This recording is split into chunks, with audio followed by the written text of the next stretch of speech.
इतना ही कर सकता हूँ कि स्टेशन चौक के पास जो है मैं राजू के लिए एक मूर्ति लगवाऊंगा चुनाव खत्म हो जाने के बाद।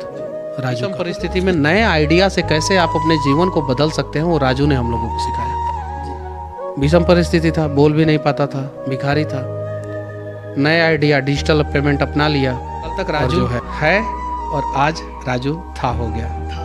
वही राजू है जब आप जेल में थे तो 50,000 रुपए देने के बाद का चुनाव लड़े तो बोला कि 1 लाख रुपए देंगे हम चुनाव लड़ने के लिए। अब राजू नहीं है, कहीं ना कहीं मनीष कश्यप को राजू की कमी जरूर खलेगी। वही मैं बोल रहा हूँ कि सिर्फ मुझे ही नहीं, उन सारे लोगों को कमी खलेगी जिनके चेहरे पे मुस्कान राजू लाता था और डांस भी करता था। रेलवे स्टेशन की बात मैं बता रहा हूँ, जब भी कोई जाता था तो सोचता था कि एक बार ऐसे ही सोचता था कि रजुआ से भेंट हो जाए तो अच्छा हो जाए, कि रजुआ बड़ी नीमन आदमी है, ओकरा से बात थोड़ा सा कर लीजिए, ओकरा संगे फोटो खिंचवा लीजिए।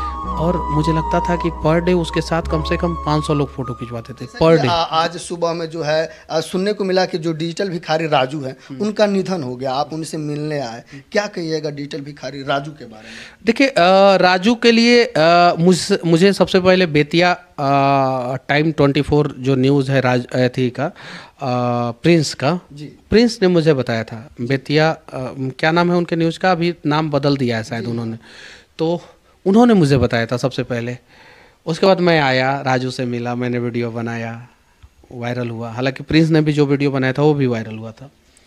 उसके बाद से मैं जब भी स्टेशन आता था, राजू के पास मेरा नंबर था, राजू हमेशा फ़ोन करता था। जब भी मैं स्टेशन आता था, बेतिया आता था, तो उसको किसी कारणवश पता चल जाता था, हाँ भैया हमारा से मिलना आई वाह। अब इतना प्यारा बोलता था ना कि मैं जाता था। उसने हम लोगों को बहुत कुछ सिखाया है कि एक भिखारी होने के बावजूद, विषम परिस्थिति में रहने के बावजूद, जिसका परिवार का कोई सदस्य, वो उस समय हम लोगों को बताता था। हालांकि उसके मर जाने के बाद परिवार के सदस्यों का हमें पता चला, उस समय बताता था कि हमारा परिवार का कोई सदस्य नहीं है, और वो घर भी नहीं जाता था, स्टेशन पर रहता था।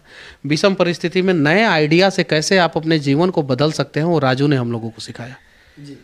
विषम परिस्थिति था, बोल भी नहीं पाता था, भिखारी था, नए आइडिया डिजिटल पेमेंट अपना लिया, और जो है और लोगों से कहता था कि हम मनीष भैया के भाई हैं, हम मनीष भैया के फ़ैन हैं।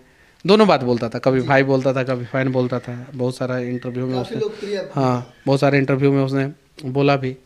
किसी ने उसका टैबलेट तोड़ दिया था कुछ दिन पहले, उसको परेशान भी बहुत सारे लोग करते थे, तो कभी कभी मेरे पास फ़ोन करता था। अब गलती से फ़ोन नहीं उठता था तो नाराज़ भी हो जाता था।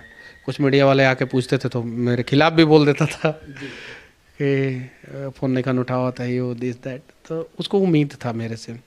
हालांकि भगवान ने समय से पहले उसको जो है अपने पास बुला लिया, और अच्छे लोगों को भगवान जो है कोई कष्ट ना हो वो उसके पहले बुला लेते हैं, तो उसको बुला लिया।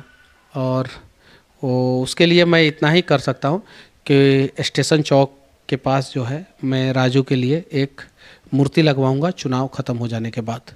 राजू का मतलब उसकी स्मृति चिन्ह में आप मूर्ति लगाइएगा, स्मारक?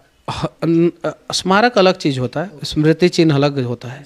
मैं एक चौराहे पे जो है उसके लिए राजू के लिए मूर्ति लगवाऊंगा। कहीं ना कहीं देखा जाए तो जब से आप चुनाव लड़ रहे हैं वो आपके साथ स्टार प्रचारक के रूप में शामिल होता रहा, आप भावनात्मक रूप से जुड़े रहे। कहीं ना कहीं मनीष कश्यप को जरूर आहत पहुंचा होगा कि एक सबसे बड़ा करीबी इंसान। देखिए सिर्फ मुझे ही नहीं, बेतिया रेलवे स्टेशन की बात मैं बता रहा हूँ। जब भी कोई जाता था तो सोचता था कि एक बार ऐसे ही सोचता था कि रजुआ से भेंट हो जाए तो अच्छा हो जाए, कि रजुआ बड़ी नीमन आदमी है, ओकरा से बात थोड़ा सा कर लीजिए, ओकरा संगे फोटो खिंचवा लीजिए।